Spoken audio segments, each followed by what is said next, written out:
Prezident İlham Əliyev fevralın 11-də Ərəb Parlamentinin prezidenti Məhəmməd Əhməd Əl-Yammahinin başçılıq etdiyi nümayəndə heyətini qəbul edib. Prezident İlham Əliyev Azərbaycanın ərəb dünyasını təmsil edən ölkələrlə siyasi, iqtisadi və digər sahələri əhatə edən sıx əlaqələrinin olduğunu deyərək, münasibətlərin genişləndirilməsində özünün ərəb ölkələrinə, ərəb dövlətlərinin liderlərinin isə Azərbaycana səfərlərinin rolunu qeyd edib. Dövlət başçısı ölkəmizin İslam həmrəyliyinin gücləndirilməsinə verdiyi töhfələrə toxunub. Bu xüsusda Bakıda keçirilən İslam həmrəyliyi oyunlarının əhəmiyyətini vurğulayıb. Prezident İlham Əliyev Azərbaycanla Ərəb Dövlətləri Liqası arasında yüksək səviyyədə əlaqələrin qurulduğunu deyib, Məhəmməd Əhməd Əl-Yammahinin başçılıq etdiyi nümayəndə heyətinin ölkəmizə səfərinin səmərəli olacağına əminliyini bildirib. Qonaq ilk növbədə dövlət başçısına qəbula görə minnətdarlığını ifadə edib. Ərəb Parlamentinin prezidenti Azərbaycanla Ermənistan arasında sülh gündəliyinin irəli aparılması istiqamətində əldə edilmiş nailiyyətlər münasibəti ilə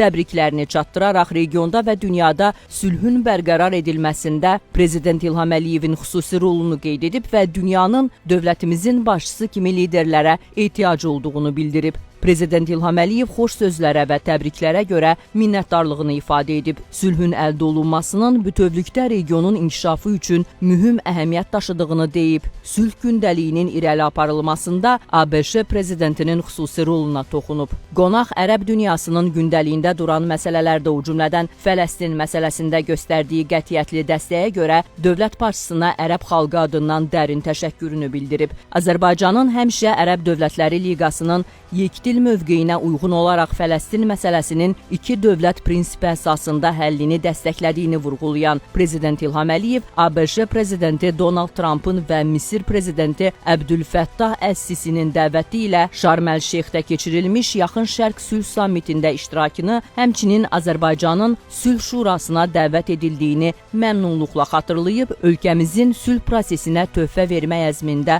olduğunu qeyd edib. Dövlət başçısı Azərbaycanın xarici siyasətində müsəlman, o cümlədən ərəb ölkələri ilə əlaqələrin inkişafının prioritet istiqamətlərdən biri olduğunu deyib. Söhbət əsnasında Azərbaycanın işğaldan azad edilmiş ərazilərində aparılan bərpa və quruculuq işlərinə toxunulub. Prezident İlham Əliyev 30 ilə yaxın davam edən işğal dövründə Ermənistan tərəfindən maddi mədəniyyət abidələrimizin, o cümlədən İslam dininə aid abidələrin, məscidlərin dağıldığını bildirib, hazırda onların bərpa olunduğunu qeyd edib. Görüşdə Azərbaycanla Ərəb Dövlətləri Liqasının qanunverici orqanı olan Ərəb Parlamenti arasında əməkdaşlığın perspektivlərinə və qarşılıqlı maraq doğuran digər məsələlərə dair fikir mübadiləsi aparılıb.